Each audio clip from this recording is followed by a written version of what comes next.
abantu begerayo ngakora akazi kanjye sinzi niba ngomba kuzana abashinzwe umutekano mu Burundi kandi ntabyo nkeneye mwakwihanganye abinaga muntu wajya kubikorana hapo kwiriya modokari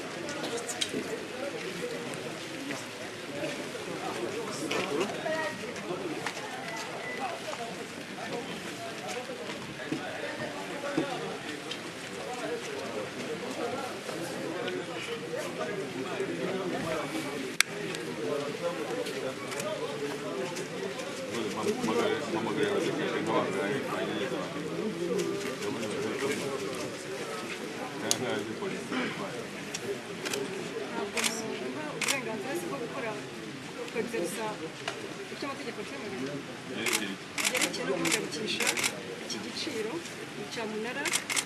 kigaseswa cyamunara nababwiye ko uwatsindiye cyamunara mu munota watanze miliyoni 500 nanjye nababwiye ko nka nyiri ibintu amategeko yemerera ko cyamunara ya mbere yewe rero igiciro ntabwo umva mubwire wa mubyeyi we umukobwa iyo cyamunara ishori uri ufiteho ikibazo wese ntahandi ageretse mu rukiko nta kibazo gifite mbese reka mubwire ntabwo hano ntabwo turi mu urukiko twabonye ko nta kintu babwiye urukiko narwo dosiye yacu yarufite nababwiye ko ari munsi saa munani icya kabiri nababwiye ko uburenganzira mfite ari uko niba igiciro ntacyemeye njyewe nka nyiri ibintu mfite uburenganzira muri cyamunara yanjye wabivuze nabyumvise ariko nakubwiye ko cyamunara yasohojwe uri kumbwira ngo ujyane mu rukiko ntase cyane rwose cyane impaka zose uri kuvuga ibintu bitajyanye n'amategeko kandi nawe urabizi imana ibababarire kuko mutazi ibyo impaka zose zibaho imana ibababarire urabona ibi atari nk'ububanzi nuko mubyije Imana ni ububanzi murimo nta kindi kubera ko ububanzi mwatangiye kuva kera hano kwivuga ukuntu ibintu bimeze ntabwo nongera kuba ubu ni ububanzi mwihisha mu bindi myambaro ariko ni ububanzi sinongera kuvugana nawe nta kindi kandi dore umuntu wa Rwanda Revenue niwe waje none ngo hari independence mundebe abo nibo baganiraga n'umuntu wa Rwanda Revenue none sa independence iri muri ibi byose amategeko mukurije ni ayahe Vedaste Habimana dore ko ahubwo bagize izina ryabo hari n'ibindi byinshi birenze ibintu ibintu bigeze aha ngaha byitwa ko turi mu gihugu cyigenga ngo giporomotinga abashoramari n'abarwiyemezamirimo mugafata ibintu mu nyarubuye ariko biraboneka ko ari umubyeyi wacu yaruhiye imyaka irenze 35 uruganda rwabo yarutangiye muri za 80 kugira ngo abanyamakuru mwegere oya biraboneka ko mutazi namushaka kumva amakuru ko mutazi abantu basanga hirya ntabwo ari amakuru n'imwe umuntu yakoreye ubuzima ni mwebwe tubwira abanyamakuru se ko babizi nabo bose hari babitangaza se hari batinya mukumva ko mushobora gutwara ibintu by'umuntu gutya imana ibababarire ntabwo muzi icyo murimo gukora ntabwo mubizi biraboneka mugakorera abantu babicanyi bica umuntu umubyeyi wacu bakamwica bwacya bakaza nuko ari amashusho mugasahura mukitwaza cyamunara naho ubwo muri gahunda yo gusahura cyose ni ikinamico cyo gutwara cy'ububanzi gusa kandi n'amashusho agaragara ababikora ntabwo bagaragara kandi mukumva ko ari muri protection murababaje mbabwira turi mu gihugu kibabaje ibintu birababaje kubona Rwigara sinakora akorera ibintu imyaka ye ubuzima bwe bwose uru ruganda rugafasha inkotanyi gufata iki gihugu akaba ari rwo rumwishe bakaba ari bo bamwishe noneho bamwambura ibintu bye murababaje kandi muri gukorera bicaye mu bimenyi muri gukora satani muri gukorera satani yaraduteye muri iki gihugu ntabwo kurwa bwo kwivuza n'umushaka mu gihugu hari ikindi murabizi ko mudafite uburenganzira bwo gukomeza cyangwa niba twanga igiciro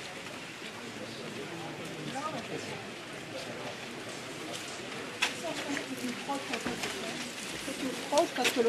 j'ai le droit en tant que propriétaire de l'usine, je suis responsable de l'usine d'Afinapol Guigara, je suis sa fille, Anne Guigara, et je disais qu'elle avait commencé cette usine il y a plus de 35 ans.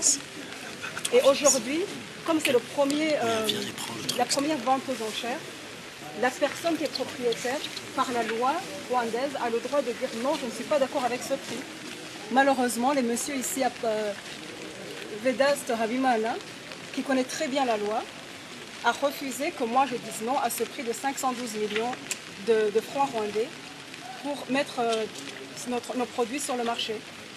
J'ai le droit en tant que propriétaire de dire non, je ne suis pas d'accord avec ce prix.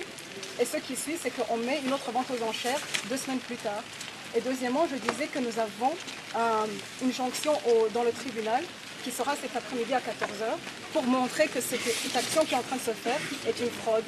est illégale, mais malheureusement, ils ne veulent rien entendre. Donc j'étais en train de leur rappeler que tout ce qu'ils sont en train de faire est illégal. C'est tout. ntabwo mbyishimiye nabyo maze kubabwira ntabwo bajya muri izi gahunda birababaje mumbabarire ariko birababaje barabishyuza miliyari hafi 6 yego miliyari amafaranga avuye hano miliyari miliyoni 512 birasa naho ari akayanga ni nk'agatonyanga mu nyanja bivuze iki kuri mwebwe biravuga ko nibindi bazabigurisha bivuze ko bazagenda bashyiraho ibiciro bashatse biravuga ko akarengane gakomeje uru ruganda rwa Rwigara icyo mbabwira nuko barushatse kuva muri 1995 ubu rero ni igishatse nuko barusha igikurikiye nuko barufasha iyo wamaze kwica umuntu iyo wamaze gufata gahunda yo kwica umuntu ukayikora gufata ubuzima bw'umuntu igikurikiye nuko umusahura no kumusenyera byarabaye badusenyeye hoteli igikurikiye nuko barimo kudusahura ntabwo rero ibingibi birababaje kubera ko turi abana b'abantu kandi turi ku isi kandi umuntu yakoreye ikintu ubundi akazana amanyanga yo kukimutwara nkaho nawe yakiruhiye nuko abatumva agaciro k'akazi nuko abatumva agaciro ka ekonomi y'igihugu turi mu gihugu cyakagombye kuba gikurikiza amategeko buri muntu agakora uko ashoboye akagera ku cyo ashoboye ariko niba umuntu azarara akora akirirwa akora undi akaza akamwigizayo akamutwara ibyo yakoreye murumva ko harimo ikibazo ariko muravuga Rwanda Revenue ariko Rwanda Revenue ikavuga ko ahubwo hari n'ayandi mabanki baravuga ko muri babihemo mu yandi magambo baravuga ko hari amafaranga turimo za banki nibyo uri ko n'ikibazo baravuga ko hari amafaranga turimo za banki icyo nacyo ni ikinyoma gute amafaranga turimo banki yakagombye ko yarishyuwe na assurance iyo assurance ubu ngubu ifitwe na FPR ayo mafaranga assurance yakagombye ko yaratwishyuye kugira ngo twishyure za banki tumaze amezi 3 tubasaba ngo bayishyure banze kuyishyura ubwo rero bari kwitwaza ko twe turimo amafaranga banki kandi aribo banze kuyishyura naho ubundi nta wundi muntu turimo umwenda uretse amafaranga ya banki yakagombye ko yarishyuwe na assurance ibi byose rero ni urwitwazo mukiyambaza uruhe rwego wakwiyambaza wowe uri muri situation nk'iyi turambaza urwego rwo mu ijuru Imana yonyine izaturengera ntabwo bizarangira gutya ntabwo ibintu muzabirya murarushywa n'ubusa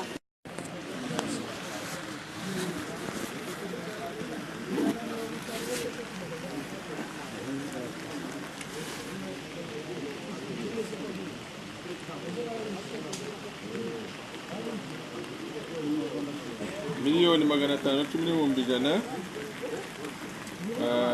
bya New Business Limited hasigaye iminota 4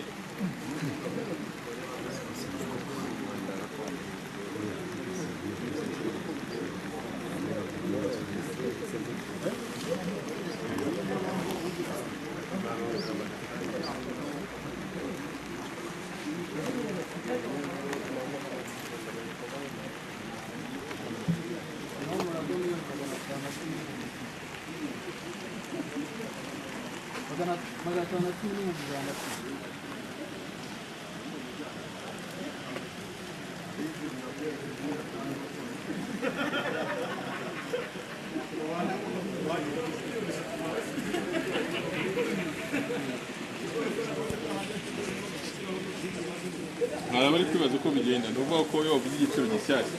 niyo waba ugeze ku mubare umwe uri kurangira kurongera ugatangira kubara ntagire uwongera kugira icyo yibaza kindi atagira ngo ni ibidasanzwe turi kuri miliyoni 510,110 bya Murata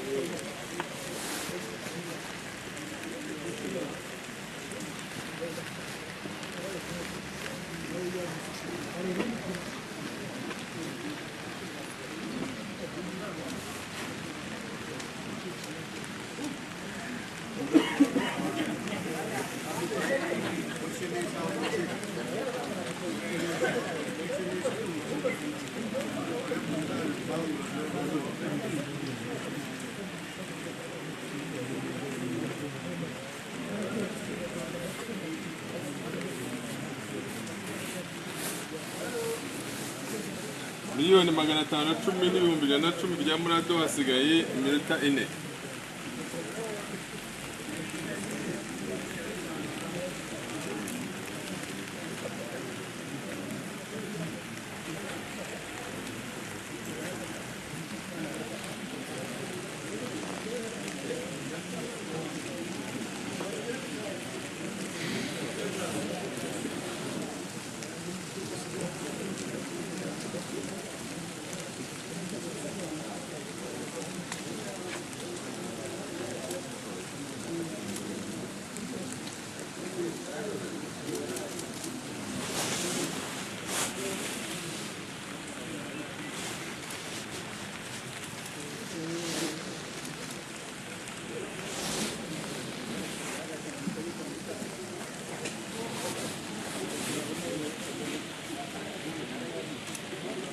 miliyoni 510 n'ibihumbi 110 bya Murado,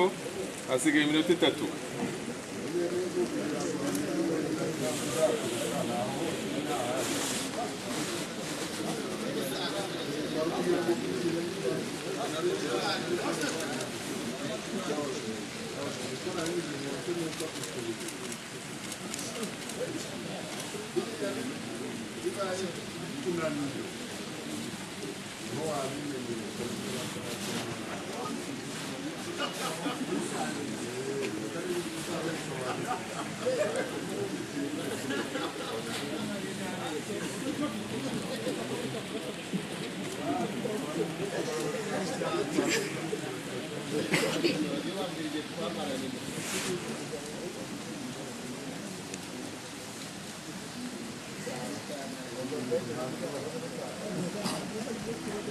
Miliyoni 510 n'ibihumbi 110 usigaje iminota 2.